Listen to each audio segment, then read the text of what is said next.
Sa kalagitnaan ng gabi, biglang tumawag ang kilalang playboy at CEO ng MU Corporation na si Zeke Way sa kanyang assistant na si Yana.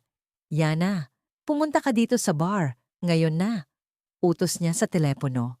Pagdating ni Yana, naabutan niya si Zeke na nakikipagpustahan sa isang laro ng beer pong. Mukhang alanganin ang kanyang sitwasyon. At nang makita siya ni Zeke, agad niya itong sinisi. Ayan ka na pala. Dahil sa pagdating mo, natalo ako. Sigaw ni Zeke. Ngayon, kailangan kong ubusin lahat ng alak na to. Agad na lumapit si Yana, handang saluhin ang parusa para sa kanyang boss. Ako na po ang iinom para sa inyo, sir. Ngunit bago pa niya mahawakan ang baso, isang lalaki na nagngangalang Leo ang pumigil sa kanya. Huwag, bayaan mo na, miss. Isang lalaki ang dapat gumagawa niyan. Nagpakitang gila si Leo at inisang lagok ang alak para kay Yana. Pagkatapos, sinubukan niyang akbayan at maging malapit dito. Nang makita ito ni Zeke, nagdilim ang kanyang paningin. Kumuha siya ng isang bote ng alak at kinaladkad si Leo papasok sa banyo. Halika dito!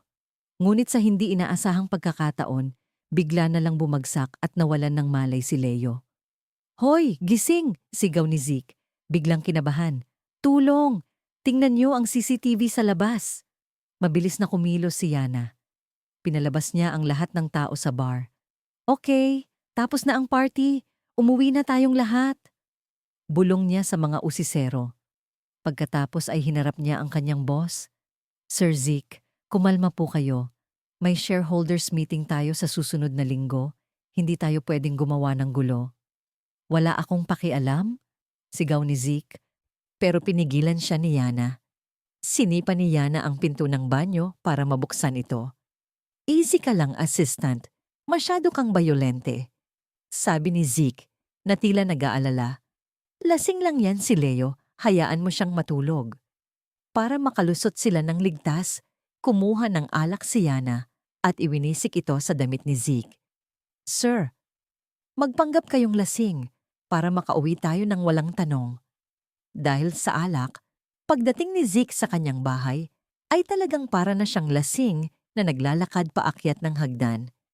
Dahil sa takot na baka makatulugan ng kanyang boss, ang mahalagang meeting kinabukasan, nagpasya si Yana na manatili muna sa bahay nito para magising siya.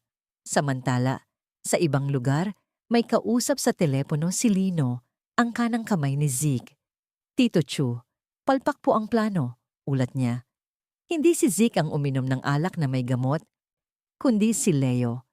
Lumalabas na nilagyan ni Lino ng pampatulog ang inumin ni Zeke para sirain ang kanyang reputasyon bago ang shareholders meeting. Pero si Leo ang nakainom nito. Gawan mo ng paraan yan, Lino. Utos ni Tito Chu mula sa kabilang linya. Ayusin mo si Yana at patuloy mong bantayan si Zeke. Pero ang hindi nila alam, lahat ng ito ay nasa kontrol ni Zeke. Matagal na niyang alam ang mga kalokohan ng mga taong nakapaligid sa kanya. Sa katunayan, may kopya siya ng video kung saan buong tapang siyang ipinagtanggol ni Yana. Habang pinapanood niya ito, hindi niya maiwasang mapangiti. Dahan-dahan siyang bumaba at pinagmasdan si Yana habang natutulog ito sa sofa. May kinuha siya mula sa kanyang bulsa, isang luma at kupas na student ID mula sa high school. ID ni Yana. Kinaumagahan, oras na para gisingin ng boss. Kumatok si Yana sa pinto. Sir Zeke, oras na po. Nagkunwaring tulog si Zeke dahil walang sumasagot, idinikit ni Yana ang kanyang tenga sa pinto para pakinggan kung may tao sa loob. Bigla, bumukas ang pinto at napasubsob siya sa dibdib ni Zeke. Anong nangyayari? Tanong ni Zeke na nagkukunwaring bagong gising. Nahihiyang tumayo si Yana. Sir, sa sasakyan ko na lang po kayo sumakay. Baka magasgasan ko pa yung sa inyo, hindi ko kayang bayaran. Ang liit naman ng kotse mo, reklamo ni Zeke. Pero sumakay pa rin siya. Pagdating sa opisina, pagod na naglakad si Zeke. Ngunit nang makakita siya ng isang babaeng empleyado, agad siyang ngumiti. Hi miss, anong pangalan mo? Mabilis na humarang si Yana. Excuse me sir, May meeting pa po tayo. Pabulong niyang binalaan ang kanyang katrabaho. Umiwas ka sa lalaking yan. Babaero yan. Sir, parang hindi gumagana yung aircon. Reklamo ni Zeke nang mapansin ang init sa labas ng kanyang opisina. Pasok po kayo sa loob, sir. Sabi ni Yana. Okay po ang aircon sa opisina ninyo. Sira lang po yung nasa labas. Mamayang hapon pa darating ang mag-aayos. Nang makapasok sa opisina, palihim na pinalaki ni Zeke ang isang litrato sa kanyang phone. Isang candid shot ni Yana.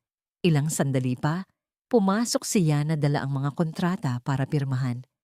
Sir, kailangan niyo na po itong pirmahan. Naglalaro ako, sabi ni Zeke. Basahin mo na lang para sa akin. Habang nagbabasa si Yana, napansin ni Zeke na tila nangangalay na ito sa pagkakatayo.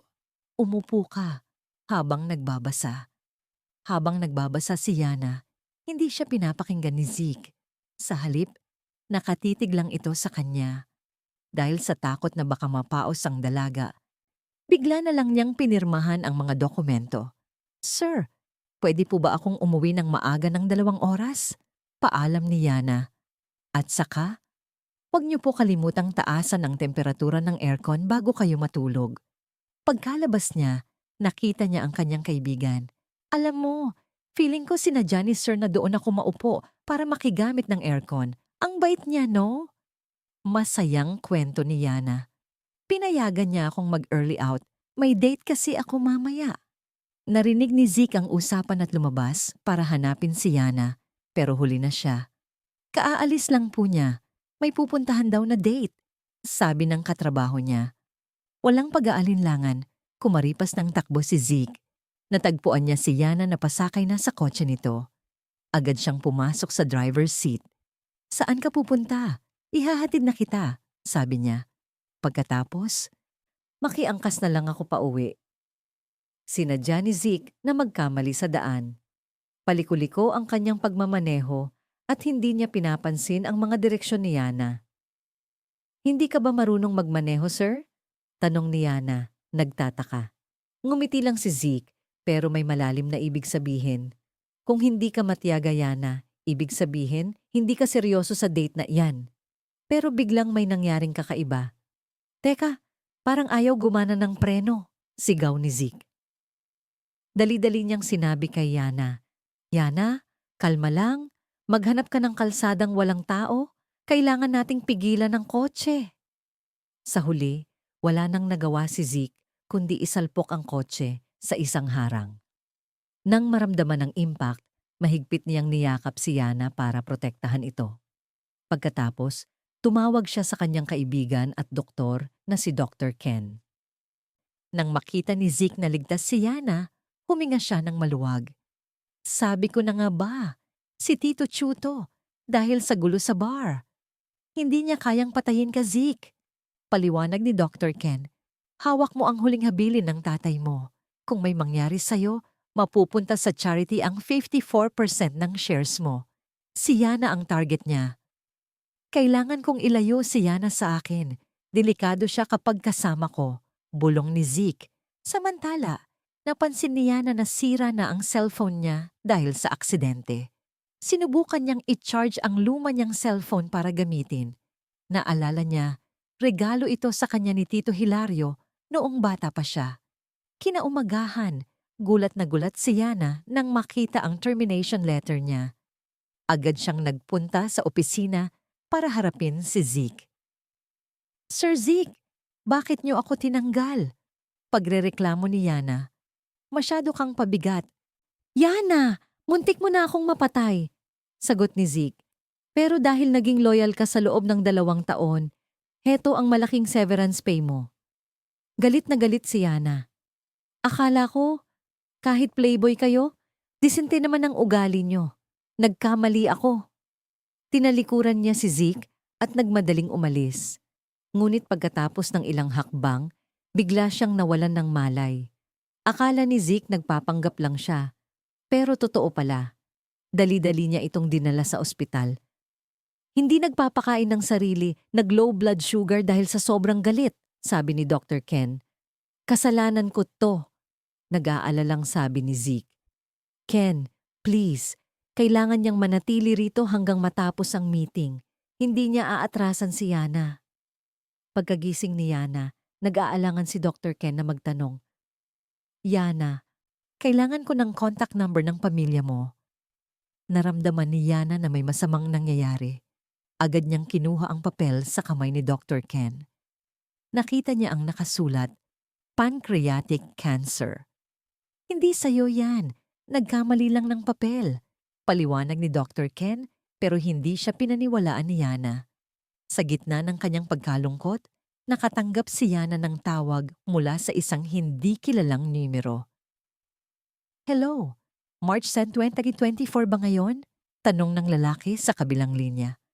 Huwag kang pupunta sa Lakeside Hotel para hanapin si Zeke sa December 31, 2024. Hindi na pinansin ni Yana ang sinabi ng estranghero. Wala na akong pera para magpagamot. Isip-isip niya. Samantala, nagpunta si Zeke kay Tito Chu. Tito, gusto kong bumili ng supercar pero ayaw akong bigyan ng pera ng inyong accountant. Don't worry, apo. Dadalhin ko ang kotse mo bukas.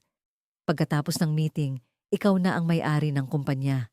Sino pa ba ang magbabawal sa'yo? Pangako ni Tito Chu. Pero tito, baka hindi na ako umabot, sabi ni Zeke. Muntik na akong mapatay ng assistant ko sa kotse, kaya tinanggal ko siya. Buti nga sa kanya. Nagdududa si Tito Chu. Napakabobo ba talaga ni Zeke? O nagpapanggap lang siya? Tito, 11 years na si Lino sa tabi niya.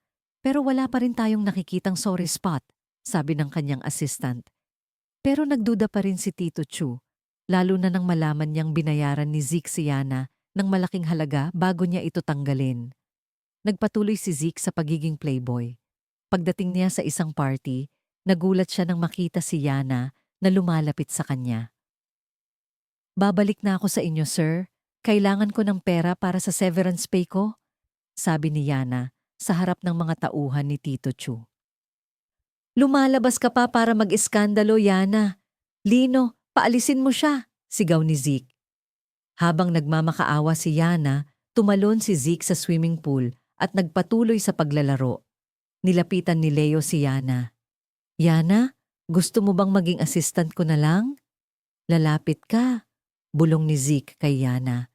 Pero bigla niya itong sinubsob sa tubig. May pancreatic cancer ako, sir. Kailangan ko ng pera, sabi ni Yana. Hindi naniwala si Zeke. Ubusin mo muna tong bote ng alak bago kita bigyan ng pera. Habang umiinom si Yana, naalala ni Zeke ang araw ng hiring. Nagkunwari siyang nag-random pick lang, pero ang totoo, matagal na siyang naghihintay na makita ang dalaga. Uminom si Yana. Wala pala akong pera, sabi ni Zeke. Galit na galit si Yana. Sinampal niya si Zeke. Sir, Zeke, pagsisisihan ko ang pagiging assistant nyo. Ang dami kong degrees. Pero nagamit lang para i-translate ang mga comic books nyo. Akala ko, disente kayo. Hindi tulad ng mga mayayaman na nambubuli. Sigaw ni Yana. Kung babalik lang ang panahon, sana hindi na kita nakilala. Masakit man sa kanyang damdamin, nagkunwari si Zeke na walang pakialam. Aalis na ako, kailangan kong i-test drive ang bagong kotse ko. Agad na tumawag si Lino kay Tito Chu. Napakabastos ni Zeke, sir. Sundan mo siya. Tingnan mo kung pupunta siya kay Yana. Utos ni Tito Chu. Nang makalabas, tumawag si Zeke kay Dr. Ken. Pakibigay mo kay Yana tong ginger tea, Ken. Baka mabalikan siya ni Tito Chu. Nang makita niya si Lino, hinarang niya ito at binugbog. Biglang tumawag si Tito Chu. Bakit ka interesado sa mga ginagawa ko, Tito? Tanong ni Zeke. Nag-iba ang boses ni Tito Chu. Wala na sa'yo ang will ng tatay mo pagkatapos ng meeting at ang pagkamatay ng tatay mo, hindi yun aksidente. Hinamon ni Tito Chu si Zeke na magkita sila sa Deerwood Club. Ipapadala ko si Tristan para pirmahan mo ang transfer agreement, sabi niya sa kanyang tauhan. Biglang tumunog ang luma niyang telepono. Hindi ka may sakit. Maniwala ka sa akin, Yana, sabi ng estranghero. Heto ang mga numerong tatayaan mo sa loto ngayong gabi. At tandaan mo, Deerwood Club. Nawalan ng baterya ang telepono. Dinala ni Dr. Ken si Yana para magpabunot ng wisdom tooth. Bakit wisdom tooth ang aayusin? Bakit hindi ang cancer ko? Tanong ni Yana. Inilahad niya ang 2 test results. Kapag hindi ka nagtapat, isusumbong kita sa Board of Medicine. Sa ikabubuti mo lang ang pananatili mo rito, sagot ni Dr. Ken. Tingnan mo tong text ni Zeke. Pinabantayan ka niya sa akin. Nang malaman ang katotohanan, gusto na agad umalis ni Yana. Nag-text si Dr. Ken kay Zeke. Bumalik si Yana sa tindahan ni Aling Cora para kumain ng wonton. Nang makita ang commercial ng Lotto sa TV, dali-dali siyang bumili ng tiket gamit ang mga numero na binigay sa kanya ng estranghero. Samantala, nalaman ni Zeke na bumili ng Lotto ticket si Yana. Hinihikayat siya ni Tristan na pumirma sa agreement para sa kaligtasan niya. Tiningnan ni Yana ang resulta ng Lotto. Nanalo siya. Tama ang lahat ng sinabi ng estranghero. Naalala niya ang sinabi nitong Deerwood Club. Agad siyang nagpunta. Nakita niya si Zeke na sinasaktan ng mga lalaki. Agad siyang sumakay sa kotse at sumagip. Nakipaglaban si Zeke. Protektado si Yana. Dumating ang mga tauhan ni Zeke. Sakay na, sigaw ni Zeke. Hinila niya si Yana at inutusan itong sumampa sa kotse. Mahigpit siyang kumapit kay Zeke habang nagmamaneho ito. Pero hinarang sila ni Tristan. Hindi, si Tristan ang tauhan kong nagbabantay kay Tito Chu. Sa kabilang banda, ipinakuha ni Zeke si Nia kay Dr. Ken. Ano ba talaga ang totoo mo, Sir Zeke? Tanong ni Yana. Wala akong pinagkakatiwalaan, paliwanag ni Zeke. Kaya nagpanggap akong playboy para hindi na ako pansinin ni Tito Chu. Pero hindi ko inaasahan na dadamay siya sa'yo. Kaya pala, sinadya mong paalisin ako, sabi ni Yana. Pero bakit sa aksidente, sinadya mong banggain ang kotse sa halip na ilayo ako? Ginagamit mo lang ako para malinlang si Tito Chu, di ba? Tanong ni Yana, naalala ang isang historical drama na napanood niya. Hindi, Yana. May mas malalim na dahilan, paliwanag ni Zeke. Pero hindi siya pinapansin ni Yana. Bakit ka pumunta sa meeting kanina, kahit alam mong may balak siya sa'yo? Dahil kung hindi ako pumunta, baka saktan niya ang pinakamahalagang tao sa buhay ko. Sagot ni Zeke. Si Dr. Ken ba ang pinakamahalagang tao sa buhay mo, sir? Tanong ni Yana. Ngumiti si Zeke. Ginagawa ko ang lahat dahil gusto kita. Hindi mo ako madadaan sa ganyan, sir. Nanalo na ako sa loto, pero nasira dahil sa'yo. Naalala ni Zeke ang mga salita ni Yana noong bata pa sila. Huwag kang sumuko. Ang isang tasa ng noodles at ang presensya ng dalaga ang nagdala sa kanya palabas sa kadiliman. Babayaran ko ang nasirang loto mo, sabi ni Zeke. Ito lang ang pera ko. Pagkatapos ng meeting bukas, babayaran ko lahat. Pero ngayon, may kailangan tayong gawin. Kinaumagahan. Nakasuot ng pormal na damit si Yana at si Zeke, handang harapin ang shareholders. Si Nia ay kasama nila. Ako si Tito Chu ang may-ari na ng lahat ng shares ni Zeke, sabi ni Tito Chu. Ipinakita niya ang video kung saan nag-agree si Zeke na ibenta ang shares niya. Ang video na yan, galing yan sa may-ari ng bar, niloloko lang nila ang lahat, sigaw ni Zeke. Ang totoo, nagpapatulong lang ako kay Tristan. Siya ang tumulong para malinis ang kumpanya. Heto ang mga ebidensya na nilalabas ni Tito Chu ang mga pera at assets ng kumpanya. Inanunsyo ni Zeke na si Nia ang magiging Head of Research and Development at si Yana ang Director of Public Relations. Galit na galit si Tito Chu. Mali ka, Zeke. Hindi aksidente ang pagkamatay ng tatay mo. Ako ang huling tumawag sa kanya bago siya namatay. Pangako ni Tito Chu. Sisiguraduhin kong mawawala sa iyo ang lahat. Kahit nakulong na si Tito Chu, natatakot akong may iba pa siyang tinatago. Sabi ni Zeke kay Dr. Ken. Pinatalsik mo na siya. Sinira mo pa ang loto niya, sabi ni Dr. Ken. Alam ko na. Lasingin mo siya.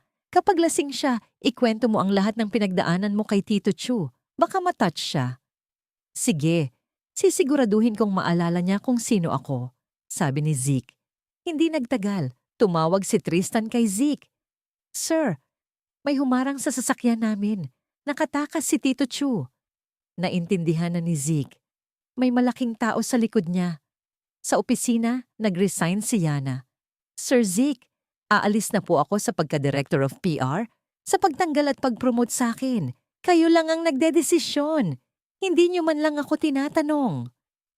Patawarin mo ako, Yana. Hindi ko sinasadya na saktan ka.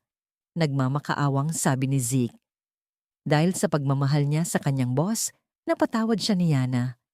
Sige na, sir. Pinapatawad na kita. Binalaan ni Zeke si Yana. Ingat ka, Yana. Nakatakas si Tito Chu. Sa daan pa uwi, narinig ni Yana ang usapan ng mga tao. Ang ganda ng anak ni Aling Cora, 1 taon na. Biglang tumunog ang luma niyang cellphone. Hello? Nandyan ba ang assistant ni Zeke? Sino to? Tanong ni Yana. Ang pamangkin mo, Yana. 1 taong gulang na siya. Bisitahin mo naman ang bata. Sabi ng estranghero, habang naririnig ni Yana ang isang bata sa background. Naintindihan na niya. Ako si Zeke, mula sa 2025. Ang lumamong telepono ang konektado sa 2 timeline. 1 beses lang sa araw, 12 p.m. Huwag kang aalis sa kumpanya. Manatili ka kay Zeke. Sumunod si Yana. Bumalik siya sa MU Corporation. Habang nagbabago ang kanyang fashion, hindi maiwasan ni Zeke na titigan siya. Kailangan nating maghanda ng seryosong mga damit para kay Sir Zeke. Utos ni Yana sa mga empleyado. Baguhin natin ang playboy image niya. Ano ang gusto mong baguhin ko sa'yo, Yana? Lahat ng hindi mo gusto, gagawin ko, sabi ni Zeke. Simulan natin sa damit. Magmukha kang mas approachable sa public. Lumabas ang balita. Si Zeke Wei, opisyal ng CEO ng MU Corporation. Ipinangako niya na magfo-focus sila sa quantum communication technology para lampasan ang time and space. Dinala ni Zeke si Yana sa isang parke. Tingnan mo tong ibon, sabi ni Zeke. May naalala ka ba? Ang cute! Parang poetic soul ni Sir Zeke, sagot ni Yana. Kumuha siya ng litrato. May naalala ka ba sa ibon? Yana? Tanong ni Zeke sa sarili habang sinusundan si Yana.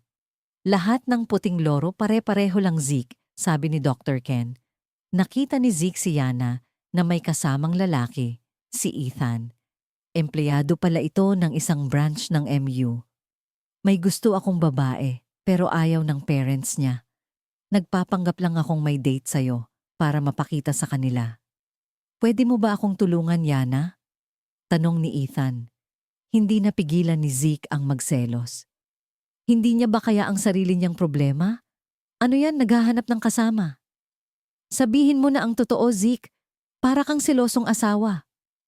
Tawa ni Dr. Ken. Sinadya ni Zeke na dumaan sa table nila. May nag-text kay Zeke. Si Yana. Magsalamin ka para hindi tayo maproblema ng PR department? Naalala ni Zeke si Yana noong bata pa. Kuya Bebot, tulungan mo ko. Binubuli nila ako, sabi ng batang Yana. Na tinawag siyang Kuya Bebot. Maliit na kuya. Biglang nag-flash ang memorya ni Zeke mula sa 2025. Sa wakas, nagbabago ang kasaysayan.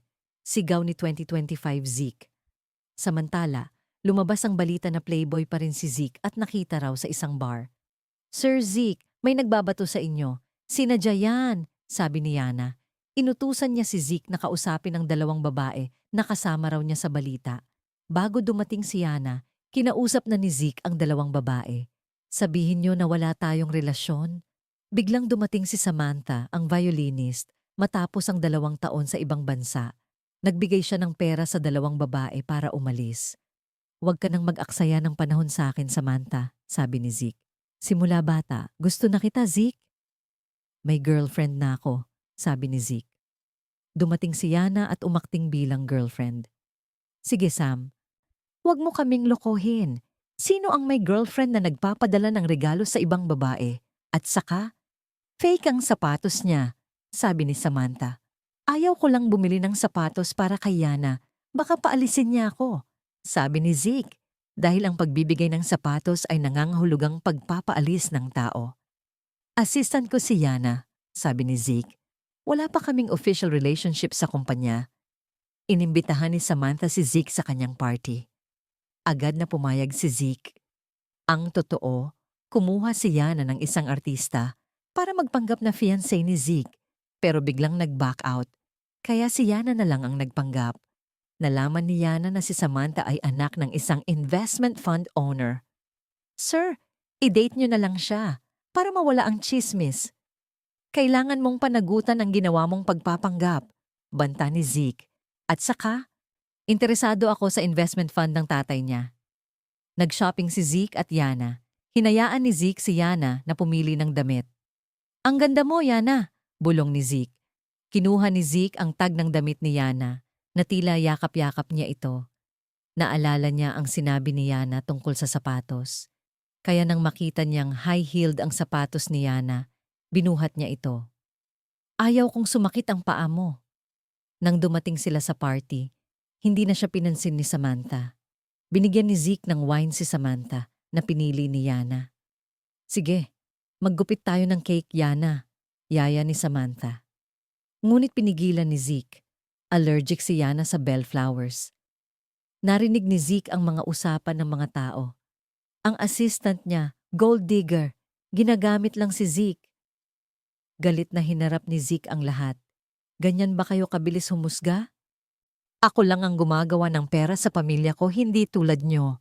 Gusto ko, ma-in love si Yana sa akin dahil sa pera ko para umasa siya sa akin. Pero ako ang dapat umasa sa kanya. Si Yana ang opisyal na girlfriend ni Zeke Way. Umalis si Zeke at Yana. Sorry sa lahat ng nangyari, sabi ni Zeke. Okay na yun, sir. Wala na yun, sagot ni Yana. Nagkita si Samantha at ang tatay ni Zeke, si Mr. Simon, Siccon. Nilapitan niya si Zeke. Wala akong panahon para magbigay galang sa'yo, Sam. May sumusunod sa'kin. Alam ni Mr. Simon na gusto ni Zeke na mag-aral ng quantum communication para sa wish ng tatay niya. Tutulungan kita, Zeke. Samantala, nakita ni Yana si Tito Chu na pumasok sa party at tumawag. Sinubukan niyang tawagan si Zeke, pero hindi ito sumasagot. Dali-dali siyang pumasok para hanapin si Zeke, pero nahuli siya ni Tito Chu. Sinubsob ni Tito Chu si Yana sa swimming pool at kinuha ang bag niya. Sa 2025, nakita ni Zeke, 2025, na tumalon si Zeke, 2024, para iligtas si Yana. Nagbago ang kasaysayan. Masayang-masaya si 2025 Zeke at hinanap si Yana. Ngunit sabi ni Dr. Ken, namatay si Yana noong March 2024 dahil sa aksidente sa bahay. Nagulat si 2025 Zeke. Mayroon na lang siyang 2 oras para magbago ang lahat. Sa 2024, dinala ni Zeke si Yana sa ospital. Pinanood ni Nia kay Yana ang video kung saan tumalon si Zeke sa pool para iligtas siya. Sira lahat ng kamera sa paligid ng pool. Sabi ni Nia. May ginawa si Tito Chu, sabi ni Yana. Nia, kailangan kong mabawi ang luma kong cellphone. Gamitin mo ang kotse ni Sir Zeke. Ginamitan ni Nia ng beauty trap si Dr. Ken. Pwede bang pakikuha mo ang kotse ni Zeke, Ken? Sabi niya, habang ninanakaw ang susi ng kotse ni Dr. Ken. Habang nasa kotse ni Zeke, narinig ni Dr. Ken na tumutunog ang cellphone. Sinagot niya ito at biglang nagbago ang kanyang ekspresyon. Dinala ni Zeke si Yana sa bahay niya. Bakit ka bumalik sa hotel? Tanong ni Zeke. Natakot akong mapahamak ka, sir, sagot ni Yana. Tumawag si Dr. Ken. Sabihin mo kay Yana, huwag siyang uuwi ng bahay. Pagkarinig ni Zeke, nakita niya ang anino ng isang tao na papalabas ng bahay ni Yana. Nakatakas ang suspek. Para sa kaligtasan ni Yana, dinala siya ni Zeke sa kanyang sariling bahay. Isinauli ni Dr. Ken ang kotse ni Zeke at ang cellphone. Ano ang sinabi ng kausap mo? Tanong ni Yana. Pinapasabi niya na huwag ka raw uuwi, kundi malalaman ng buong mundo na wala ka pang boyfriend. Biro ni Dr. Ken. Pinauwi na ni Zeke si Dr. Ken. Kailangan ko ng makeup remover, sabi ni Yana. Wala akong gamit pambabae dito, sagot ni Zeke. Lahat ng naging bisita ko ay mga artista. Huminga ng maluwag si Zeke nang malaman ni Yana ang totoo tungkol kay Tito Chu. Humingi siya ng payo kay Dr. Ken tungkol sa living together stage. Kahit naubusan ng gas si Dr. Ken, nagbigay pa rin siya ng payo. Lapitan mo siya, Zeke. Magpa-cute ka. Sinubukan ni Zeke, pero nabasag niya ang itlog na hinahawakan ni Yana. Hinipan niya ang kamay ni Yana. Linisin mo yan, utos ni Yana. Magpapalitan tayo sa pagluluto, sabi ni Yana habang kumakain. Walang babaeng nagluluto dito sa bahay ko, sabi ni Zeke. Ito ang unang beses kong magluto dito. Bakit kailangan mong i-emphasize na ako ang una? Tanong ni Yana. Naalala ni Zeke nung bata pa sila. Nagtatago si Yana sa bahay nila para makaiwas sa mga nagpapautang. Hindi ka ang una, Yana. Ikaw lang ang kaisa-isa. Salamat sa pagprotekta sa akin, Zeke, sabi ni Yana. Sa banyo, sinubukan ulit ni Zeke ang payo ni Dr. Ken. Manlolo ko si Ken, isip-isip niya. Ipinadala ni Nia ang video kung saan tinulak ni Tito Chu si Yana sa pool. May ka-meeting dapat siya pero hindi dumating. Sa 2025, iniimbestigahan si 2025 Zeke dahil sa pagkamatay ni Yana. Naisip niya na ang pagtawag sa nakaraan ay nagdulot ng mga hindi inaasahang pagbabago. Sa 2024, hinintay ni Zeke si Yana para pumasok sa trabaho. Nagpahatid si Yana sa hotel sa tabi ng lawa. Takot ako sa tubig, sabi ni Zeke. Gusto kong matutong lumangoy para sa self-defense, sabi ni Yana. May swimming instructor na ako. Tawagin mo akong Coach Wei, sabi ni Zeke. Parang nagde-date sila habang nagtuturo si Zeke. Isang photographer ang lumapit. Pwede po ba kayong kuhanan ng couple photos? Pumayag si Zeke. Para kay Samantha to, para maniwala siya. Nagpanggap silang nagde-date. Sinabi ni Samantha na wala siyang pakialam. Gusto ko. Ako ang huling babae sa buhay mo, Zeke. Aksidenteng naging prenup photos ang photoshoot nila. Nakita nila si Ethan at nagpanggap si Zeke na boyfriend ni Yana. Dahil sa ulan, napilitan silang manatili sa hotel. Sa sofa na ako matutulog, sabi ni Zeke. Dinalhan sila ni Samantha ng pagkain. Bakit may unan at kumot sa sofa? Nanood ako ng pelikula, palusot ni Zeke. Nang makita ni Yana na nakabathrobe si Zeke habang kausap si Samantha, nagselos siya. Lumapit si Zeke sa kama para takpan ng sofa. Dahil sa walang tigil na pagbibigay ng regalo ni Samantha, hindi na nakapagpigil si Yana. Kumuha siya ng kahon ng condoms at niyakap si Zeke. Tumawag siya sa front desk para umorder ng marami pang kahon. Pagkatapos ay kinurot ang leeg niya. Binuksan ni Yana ang pinto para kunin ang order. Galing mo, Yana, bulong ni Zeke. Bago pumasok sa opisina, inutusan ni Yana si Zeke na mauna para hindi sila pag-usapan. Sa meeting, inanunsyo ni Zeke na magsisimula na ang Quantum Communication Project. 12 p.m.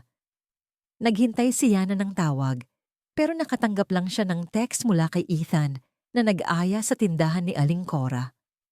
Naalala ni Yana ang amoy ng bellflowers kay Tito Chu at sa bahay niya. Naisip niya na baka hinahanap ni Tito Chu ang luma niyang cellphone. Aksidenteng nabasag ni Yana ang baso at nasugatan ng paa. Binuhat siya ni Zeke para gamutin. Kinaumagahan, nagpunta si Yana kay Aling Cora para ibigay ang regalo para sa apo nito. Habang naghihintay kay Ethan, tumunog ang telepono. Sino ka ba?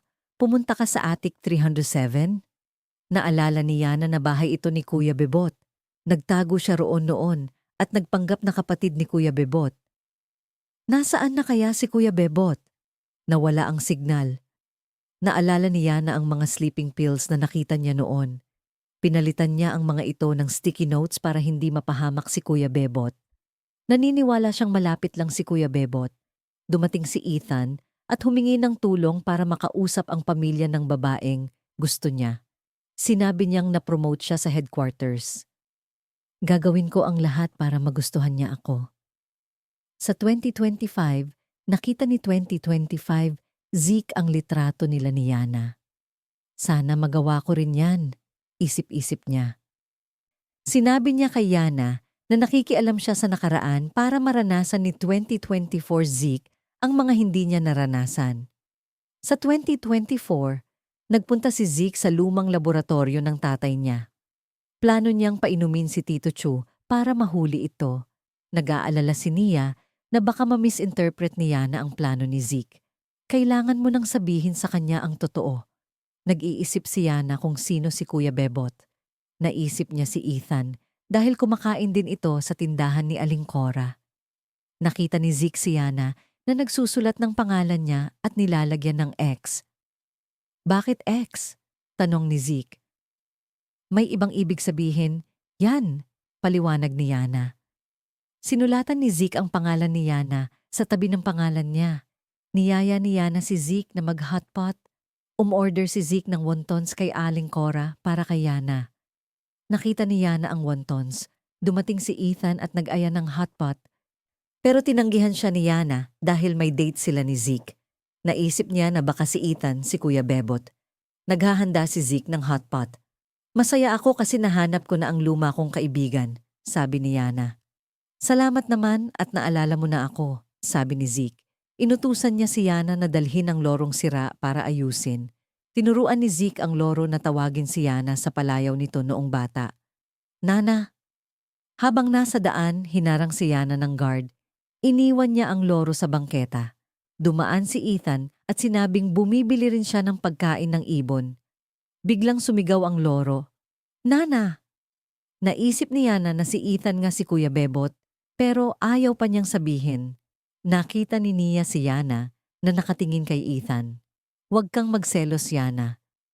Invited si Samantha sa press conference dahil sponsor ang tatay niya. Nakita ni Yana si Zeke na sumakay sa kotse ni Samantha.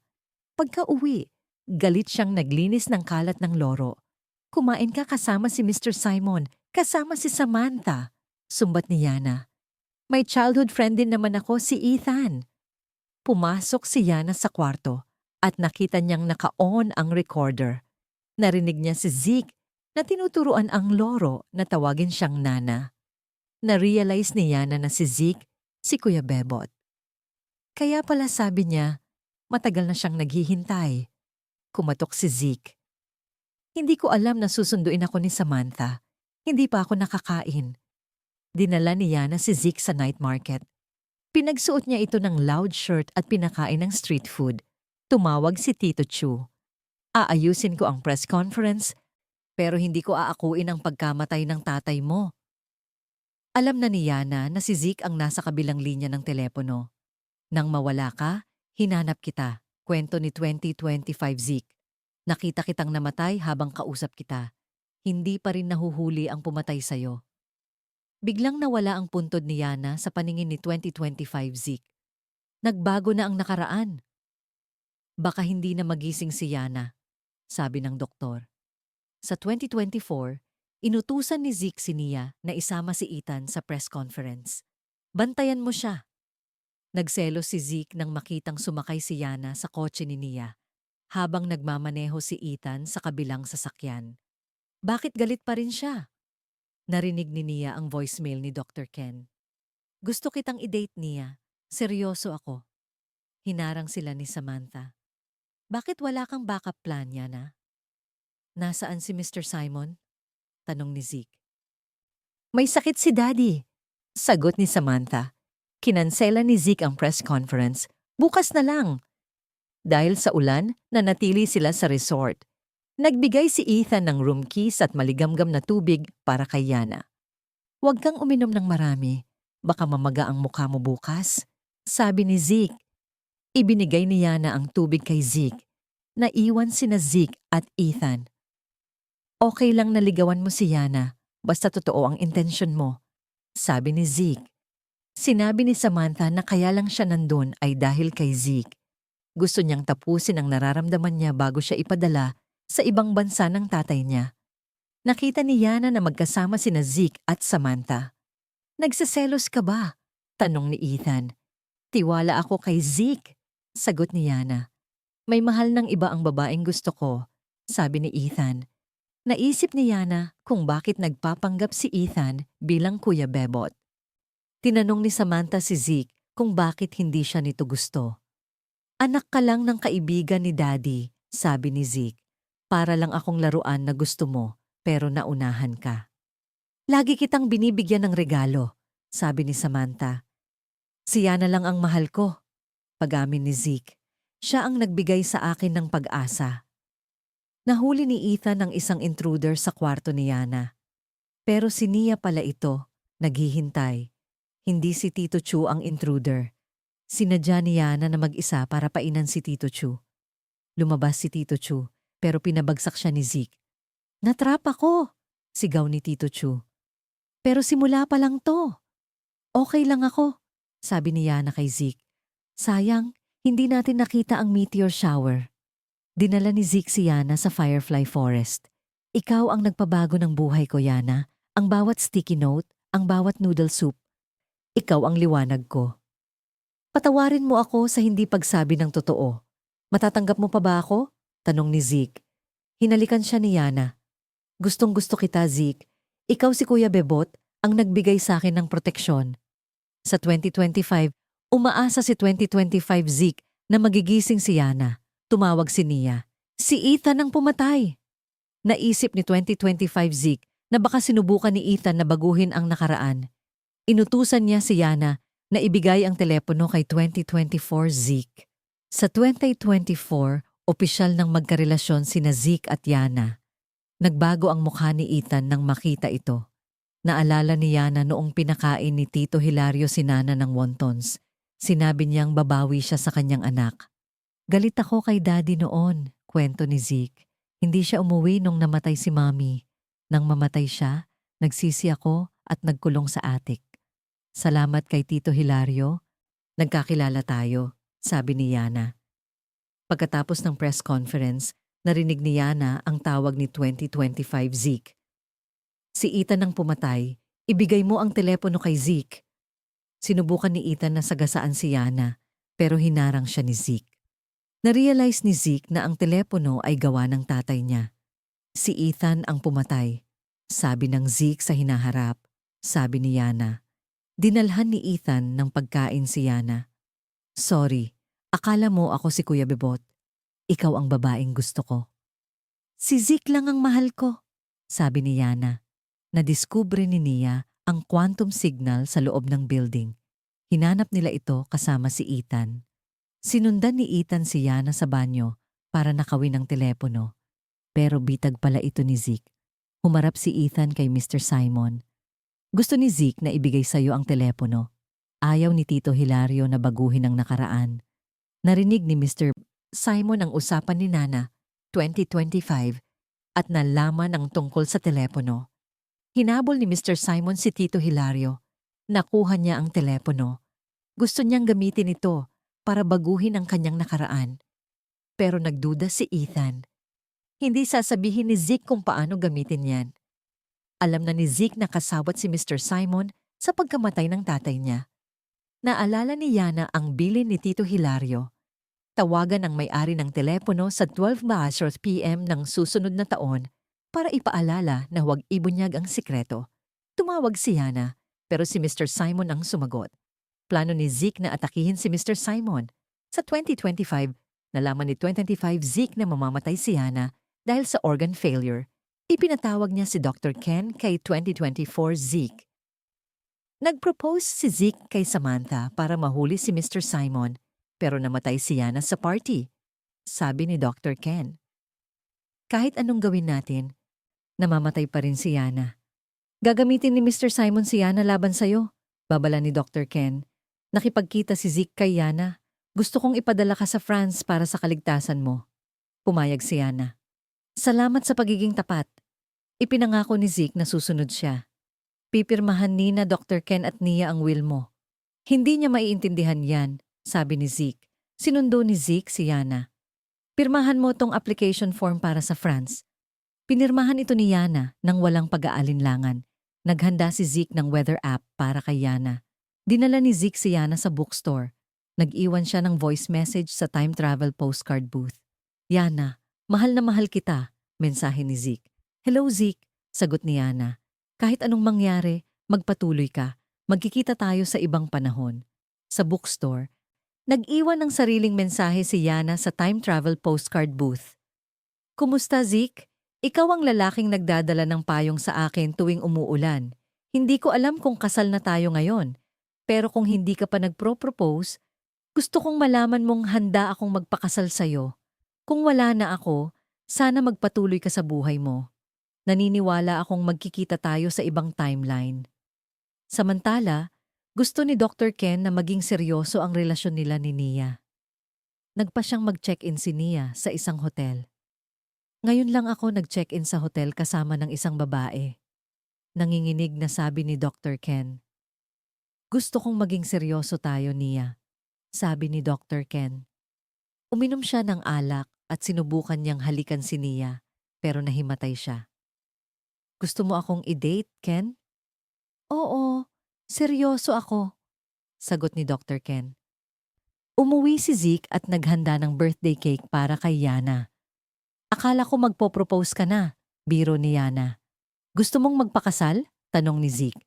Sige, pero kailangan kong pumirma sa prenup para hindi mo masabi na pera ko ang gusto ko, sagot ni Yana. Hindi kita pipigilan, Yana. Kung makakita ka ng mas mabuting tao, okay lang. Gusto ko lang na maging masaya ka, sabi ni Zeke. Magwi-wish ka na ba? Tanong ni Yana. Wala na akong hihilingin, sabi ni Zeke. Gusto kong mag-focus sa natitirang oras na kasama kita. Kinaumagahan, nakitang magkatabi sina Dr. Ken at Nia. Nangyari ba ang isang bagay? Naalala ni Dr. Ken na sinubukan niyang halikan si Nia. Nagtaka si Nia kung bakit siya pa rin ang gustong i-date ni Dr. Ken. Seryoso ako, Nia. Magpapakasal tayo, sabi ni Dr. Ken. Sa airport, nagpaalam si Zeke kay Yana. Huwag kang mag-alala, may app ako. Tatawagan kita pagkatapos ng lahat ng ito, sabi ni Zeke. Sige, hintayin kita, sagot ni Yana. Pagkaalis ni Yana, inutusan ni Zeke si Nia na simulan na ang plano. Sa 2025, natanggap ni Yana ang postcard ni Zeke. Umiyak siya. Nalaman niya na nagpakamatay si Zeke para mabago ang nakaraan. Sa 2024, hinarap ni Zeke si Mr. Simon sa pabrika. Alam kong ikaw ang pumatay sa tatay ko, sabi ni Zeke. Sige, sabihin mo ang password ng telepono. Hindi mo mabubuksan yan, Zeke, sabi ni Mr. Simon.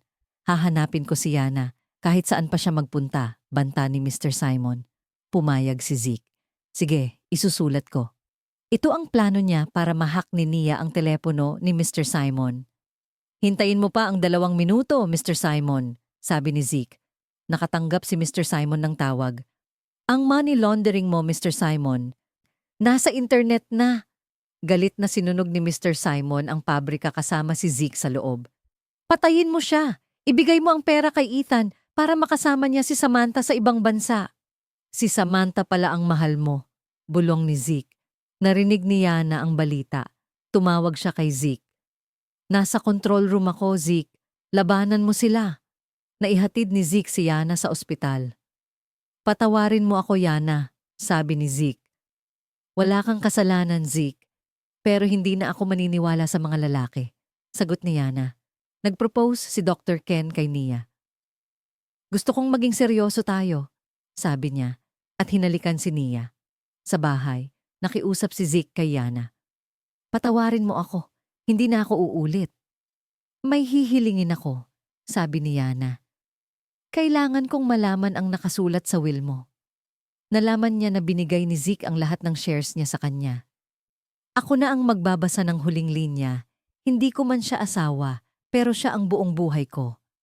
Ayaw kong mag-aksaya ng panahon sa nakaraan, sabi ni Yana. Gusto kong mag-focus sa present. Mag-promise tayo, kung sino man ang mauna, kailangan niyang mabuhay ng maayos. Hinalikan ni Zeke si Yana. Tumawag si Dr. Ken. Nagpakamatay si Samantha. Gusto kong makausap si Zeke, sabi ni Samantha. Patawarin mo ako, Zeke. Ang tatay ko ang pumatay sa tatay mo. Tumawag si Ethan. Gusto niyang humingi ng pera kay Samantha. Bakit nag-iiba ang ikot ng mundo? Si Ethan ang killer sa 2025, sabi ni Yana. Nagpunta sila sa bahay ni Ethan. Walang nakakakilala sa kanya. Si Nono yan! Inampon ng isang mayaman, sabi ng isang matanda. Nahanap nila ang bahay ni Ethan. Nakita nila ang mga concert tickets ni Samantha. In love siya kay Samantha. Bakit niya ito ginagawa? Pumayag si Samantha na makipagkita kay Ethan sa bangko, sabi ni Zeke. Nakita ni Dr. Ken ang bellflowers. Nalaman niya na nagtatago si Ethan. Si Nono yan, sabi ng matanda. Pinatakbo niya ako rito. Na-realize ni Zeke na distraction lang ang lahat. Si Yana! Hinahanap niya si Yana! Tumawag si Ethan kay Samantha. Naayos ko na ang lahat. Kailangan ko lang ng pera. Hinila ni Ethan si Yana sa tabing dagat. Pinlano ko ang lahat. Ang kotse, ang pagpapanggap. Ginawa ko to para kay Mr. Simon. Hindi ka mukhang kriminal, sabi ni Yana. Nagmahal ka lang. Kaya ka nasasaktan. Ginagawa ko to para sa pera, sabi ni Ethan. Gusto ko lang baguhin ang nakaraan. Hinalikan ni Ethan si Yana at tumalon sa dagat. Hindi ko nasabi sa iyo, Zeke. I love you, iyak ni Yana. Dadalhin kita sa beach. Yana, sabi ni Zeke. Tumawag si 2025 Yana. Nagbago ang nakaraan. Okay na kami ni Zeke. Sirain mo na ang telepono. Ito ang ugat ng lahat ng problema. Pumayag si Zeke. Sa 2025, nag-propose si Zeke kay Yana. Wedding pictures, driving lessons, at iba pa. Hinarang sila ni Samantha. Hindi ko ipapahamak si Zeke. Hindi mo pa rin girlfriend si Yana, sabi ni Samantha. Mas gusto kitang saktan, Zeke. Sa 2024, sinabi ni Zeke kay Yana na namatay si Mr. Simon at umamin na siya ang pumatay sa kanyang ama. Si Samantha ang pumatay sa'yo, sabi ni 2025 Zeke. Nalaman ni Yana na regalo niya kay Zeke ang bracelet na natagpuan. Si Samantha ang pumatay, sabi ni Dr. Ken, para maging dependent sa kanya si Zeke. Ginamit ni Yana ang sarili niya bilang bait. Aalis na ako, Zeke. Sirain ko na ang telepono. Nalaman ni Zeke na may plano si Yana. Huwag kang mag-alala, ako na ang bahala. Hindi, kailangan kong harapin si Samantha para magbago ang lahat, sabi ni Yana. Naalala ni Zeke kung nag-ingat si Yana, namatay sana siya. Gusto ni Samantha na patayin ako. Ginamit ni Yana si Miss Tara, Tantan, ang fan ni Samantha, para nakawin ang telepono. Tumawag si 2025 Zeke. Makikulong ka sa cold room sa hotel. Umuwi ka na, Nana. Nandyan ako. Narinig ni Samantha ang tawag. Si Kuya Bebot, si Zeke. Babalik na ako. Ipinakulong ni Samantha si Yana sa cold room kasama ng mga bellflowers. Pareho lang ang timeline. Nagpakasal ako kay Yana. Patay na rin si Ethan. Sigaw ni Zeke. Magpro-propose ako kay Yana, sabi ni Zeke. Namimiss ko na si Zeke, sabi ni Yana. Magpapakasal na tayo, sabi ni Zeke. Kailangan mong lumuhod, utos ni Yana. Hinalikan ni Zeke si Yana. Handa na ang party, sabi ni Dr. Ken. Kinasal na kami, sabi ni Zeke. Nag-propose si Dr. Ken kay Nia. Masaya ako, Nia. Gusto kitang i-date. Kinasal na kami, sigaw ni Nia. Dumating si Samantha sa wedding. Ako ang dapat ikinasal sa kanya. Siya ang nasa cold room. Ikaw ang nightmare ko, Samantha, sabi ni Zeke. Sinabi ni Samantha na namatay ang tatay ni Zeke dahil sa kanya. Ayaw ko lang na makulong si Daddy, kaya inalis ko si Yana. Nyakap ni Zeke si Yana. Sirain mo na ang telepono, Zeke. Hindi ko gustong maging katulad mo sa hinaharap. Dinala ni Zeke si Yana sa ospital, pero huli na. Naiwan si Zeke sa puntod ni Yana. Narinig niya ang voice message ni Yana. Kung wala na ako, magpatuloy ka sa buhay mo. Kailangan kong gawin ang huling tawag para makalimutan ko si Yana. Sabi ni Zeke. Tumawag si Zeke. Ako si Kuya Bebot. Itago mo ang telepono sa attic. Umalis ka sa MU. Bumalik ka sa Pilipinas pagkatapos ng 2 taon. Nagbago ang timeline. Umalis si Yana. Nagpadala siya ng ebidensya laban kay Tito Chu. Nawala ang puntod ni Yana. Nawala ang lahat ng alaala ni Yana. Nakatulog si Zeke at nagising. Nahanap niya ang telepono. Tinapon niya ito. Mabubuhay ako ng maayos. Bumalik na siya, Zeke. Single pa siya, sabi ni Nia. Nasa beach si Yana, nag-iisa. Sino ang lalaking laging nagpapaiyak sa akin sa panaginip ko? Nag-check-in si Zeke sa homestay ni Yana. Nandito ako para tuparin ang pangako ko, Yana. Naalala ni Yana ang lahat. Ikaw ang araw ko, Yana. Nagising si Zeke. Nasaan si Yana? Nahanap niya ang marriage certificate nila sa ilalim ng unan. Hinalikan siya ni Yana. Nandito lang ako, Zeke.